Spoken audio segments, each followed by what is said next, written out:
So let's go into this image here. So the first thing I'm going to populate up is a bit alarming, and you are not seeing things. This is a real image, and this was taken roughly 20 years ago, so before you guys were even born. So what do you think you're looking at here? Yeah, this is a rat, and there's a human ear growing off the rat. And no, we didn't go and like change its genetics so that it would mutate and grow a human ear. We didn't take a human ear off of an individual and then implant it on there. What scientists were able to do here was take a mold of a human ear, so one that they made, and then using the cartilage from a cow's body, so the tissue from the cow, they then were able to grow that tissue around that model or that mold, and then implant it onto this mouse so that again the mouse daily metabolic reaction, the metabolism goes on to help to ensure the growth of this ear. So pretty cool, right? So I want you to be thinking about why we would want to do that. And ethically and morally, is this okay? All right. Now, the reason why the rat is able to allow foreign cells to be able to be integrated into its own cells, because remember, if your body recognizes antigens that doesn't belong to it, it's going to attack it. So thinking about like, what is it about this rat that makes it so it doesn't attack back?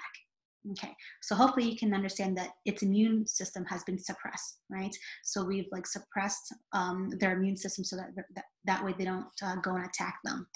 Okay, so as the years progressed, instead of using like molds of the ears, we started to use titanium as well, and then allowing these tissues to grow around it. And you can see that the ear ends up being to be able to bend quite similar to that of a real ear that was developed during development in the uterus.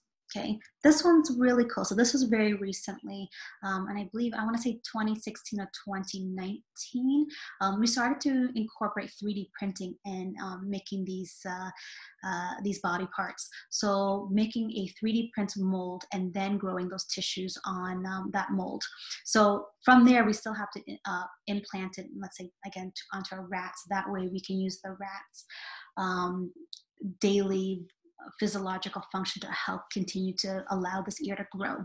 And they've actually found a lot more success to ensure that the tissues building up around this 3D printing mold doesn't die. So it lasts a lot longer.